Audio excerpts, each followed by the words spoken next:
Welcome to this deep dive. We're really thrilled to have you with us today because we are unpacking a pretty fascinating case study.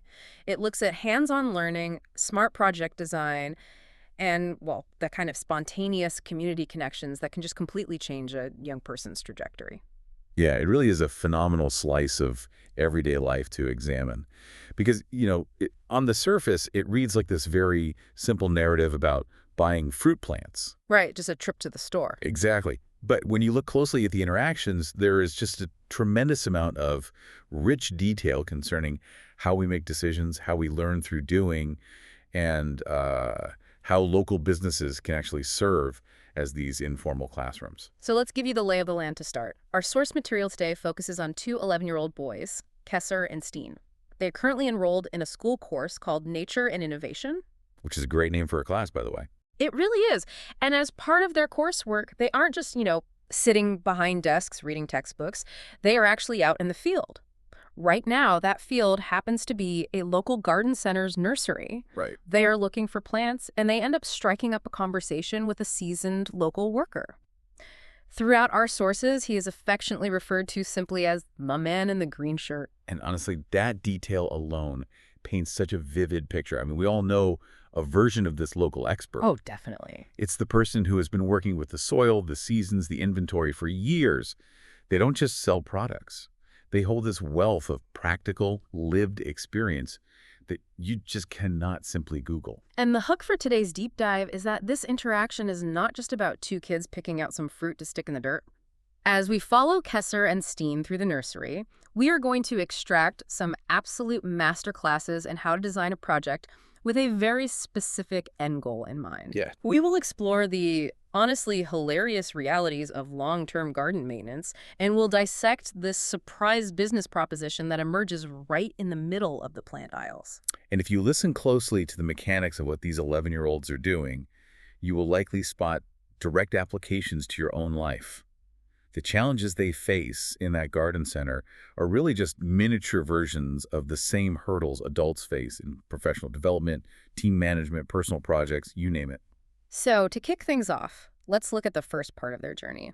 Kesser and Steen have a core mission for this field trip. They are out to prepare an organic kitchen garden at Steen's family home. Right. But they aren't just walking in and grabbing the first green thing they see. They have a target audience. They specifically want to plant something that Steen's mom is going to absolutely love. Which is so smart. Identifying a primary stakeholder is step one in any successful initiative. They know exactly who they are trying to delight, and it provides a natural filter for their whole decision-making process. And what stands out is how they landed on raspberries in the first place. The sources mention that last summer, the boys helped out a neighbor or family friend known as Aunt Green. And screen, yes. And during that time, they tasted several varieties of raspberries and just completely fell in love with them. So this powerful sensory memory is driving the goal. But Steen takes it a step further. While standing in the garden center, he literally acts like a film director setting up a shot. I love this part. He points around the shop and tells the garden expert that they need to capture a very specific image on their retinas. He wants the scene of drinking tea with his Oma, his grandmother, while eating freshly baked scones with homemade raspberry jam.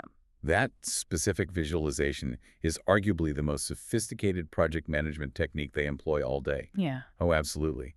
They are reverse engineering a perfect afternoon. Think about how often you start a new initiative at work, or maybe a home renovation, or even just planning a family vacation. Do you start by visualizing the exact, granular, emotional end state first? Honestly, no. My process usually involves staring at a giant, overwhelming to-do list and feeling a mild sense of panic. I am definitely not picturing the emotional reward at the finish line. Which is incredibly common. We tend to focus on the immediate tasks, the digging, the buying, the budget. But Steen is looking at a blank patch of dirt and seeing scones, hot tea, and his grandmother smiling. It's a huge difference in perspective. It is.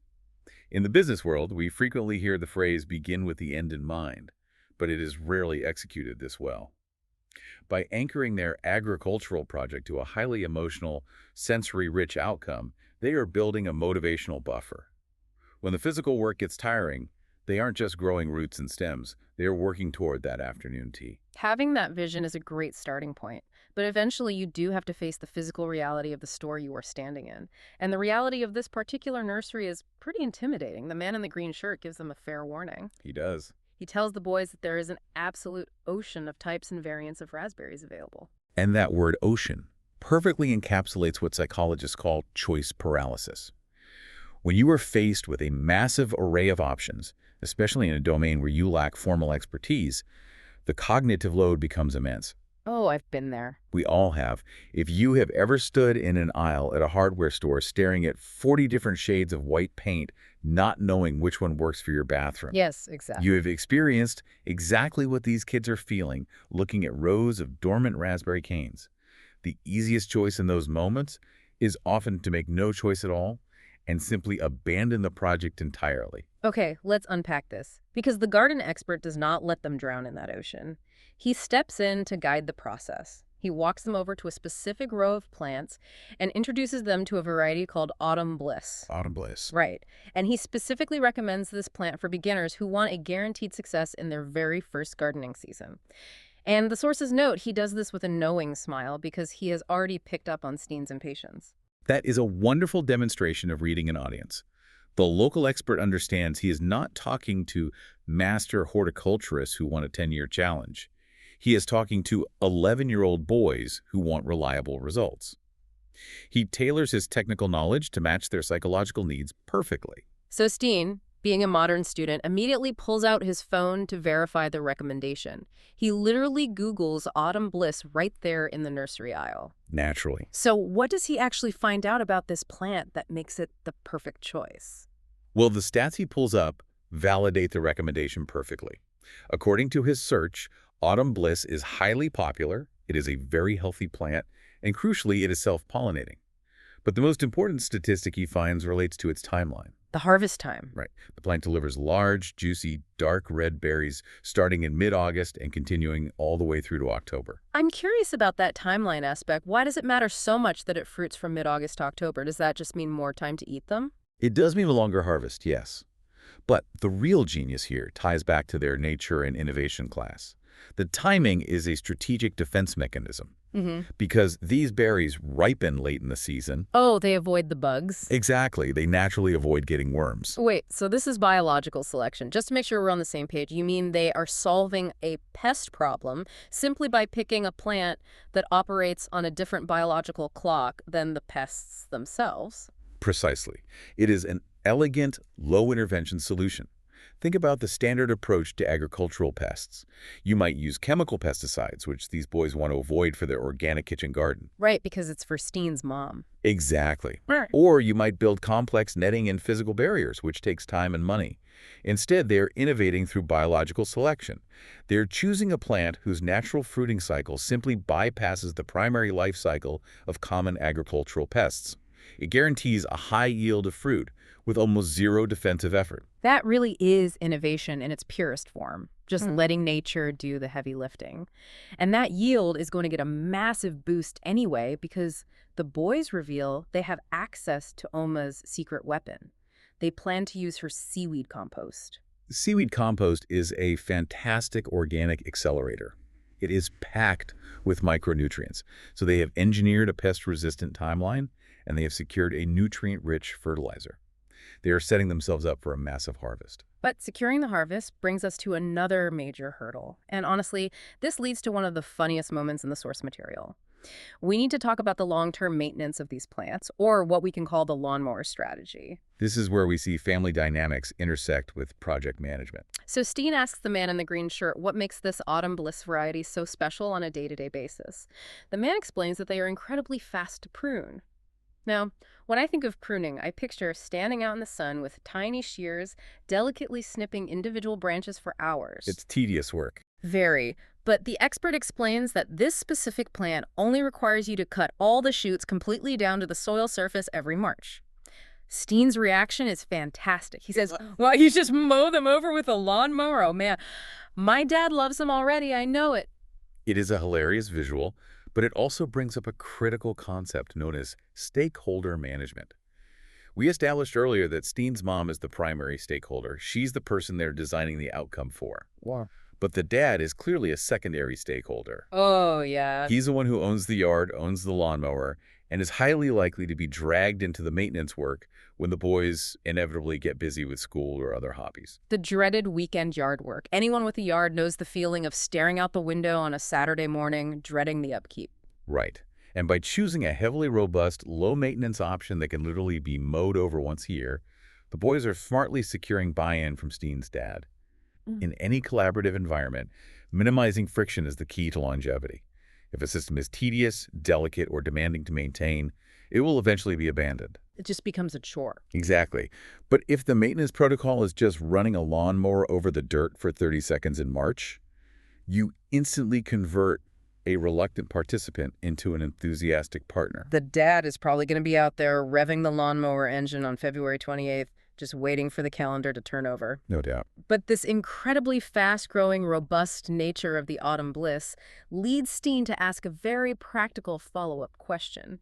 He asks the expert if these raspberries are going to spread like the plague all over their garden. And that is a very astute question for an 11-year-old to ask. Many cane fruits, like raspberries and blackberries, have an aggressive biological trait. They send out underground runners to propagate. They want to colonize the space around them. They want to take over the yard. Yes. To a typical homeowner, that behavior is often viewed as a nuisance. It's a weed-like tendency that requires constant boundary control. Here's where it gets really interesting, because the man in the green shirt confirms that, yes, unless you keep driving over the edges with that lawnmower, new shoots are continuously going to pop up along the edges of the bed. But he doesn't present this as a problem. He uses this exact biological trait to make the boys an unexpected proposition. He completely pivots the conversation from botany to economics. It is a masterful transition. How does he actually frame the offer? He tells the boys that because these plants spread so aggressively, the garden center itself actually has a surplus of small shoots constantly popping up in their own nursery beds. It's a maintenance issue for the store. So he offers them a deal. The boys can get a whole truckload of these small Autumn Bliss plants absolutely for free to take home for their kitchen garden. But there is a catch. There always is. Right, they have to take a job on top of it. Spotting an opportunity to turn a problem into a partnership requires a lot of situational awareness. The local expert is actively observing Kesser and Steen. He sees their passion for the garden project. He watches Steen analyzing data on his phone. The sources specifically point out that he looks over his glasses and spots the boys' enthusiasm. He's really reading the room. He is. He reads their body language as their faces light up at the combination of the words free, job, and many plants. It is the ultimate trifecta for an ambitious kid. But what is the garden center actually getting out of this? The garden center gets a localized, enthusiastic labor force to handle a routine maintenance task. Controlling the spread of raspberry runners is tedious work for full-time staff who could be helping paying customers. That makes sense. By offering the boys the excess plants in exchange for their labor, the expert is turning a simple retail transaction into an apprenticeship. He solves his weed problem, the boys get their project funded, and a real relationship is built. Let's break down the actual terms and conditions of this nursery hustle, because the job description he gives them is highly specific. What exactly are they being asked to do? It is essentially a full supply chain lesson in miniature. The expert explains that those small shoots spreading in the nursery beds need to be carefully dug up. The boys are allowed to take the ones they need for Steen's house. But the excess plants, the ones the nursery wants to keep, must be processed. Processed how? Well, the boys have to put them into specific sales boxes, and then they have to physically apply the price tags to all of them so the garden center can sell them to the public. They are handling the harvesting, the packaging, and the pricing preparation. That's real work, but the rules of engagement are what really elevate this into a fantastic mentorship moment.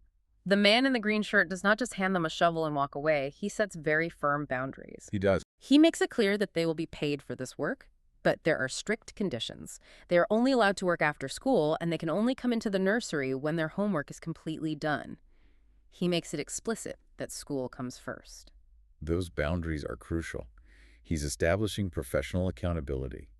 He isn't treating them like neighborhood kids playing in the dirt. He's treating them like young contractors. He is providing compensation and quality standards but he is doing so while strongly reinforcing the priority of their formal education. He also gives them a primary deadline to manage their time against. He tells them they need to have the first batch of sales boxes ready by the Easter holiday, so they have a very real target to hit. A deadline transforms a casual hobby into a structured commitment. It requires them to look at a calendar, assess their homework load, figure out how many shoots they can dig up per afternoon, and pace themselves. It is practical time management. And then he adds one final layer to the offer that I thought was incredibly empowering. He tells them that if they happen to have extra time while they are working, they are welcome to walk the floor and help out any customers who might need advice from, quote, experts like the two of them. That single word experts has a profound psychological impact. Think about the shift in identity happening in that aisle. They walked in as students looking for a plant for a school project. And they walk out as consultants. Exactly. By validating the knowledge they've just acquired about Autumn Bliss, pruning strategies, and pest avoidance, the man in the green shirt instantly elevates their sense of capability. He is telling them that their knowledge has value in the real world. So what does this all mean when we zoom out and look at the broader picture of their nature and innovation class? It means they have essentially completed an entire semester's worth of curriculum in a single afternoon among the raspberry canes. Think about the sheer density of what they have accomplished. They initiated the day with advanced project planning and sensory visualization. The Oma stones. Yes, they learned applied biology by selecting a plant that naturally outpaces seasonal pests. They factored in the economics of long-term maintenance to secure stakeholder buy-in from a parent. And finally, they navigated a successful negotiation that resulted in paid employment, free materials, and a title of authority. It really highlights how much magic and opportunity is waiting to be found in our local communities if we just ask the right questions and engage with the people around us. Just to recap our journey on this deep dive, we started by exploring how visualizing a perfect afternoon of eating scones with Oma is the ultimate project management tool.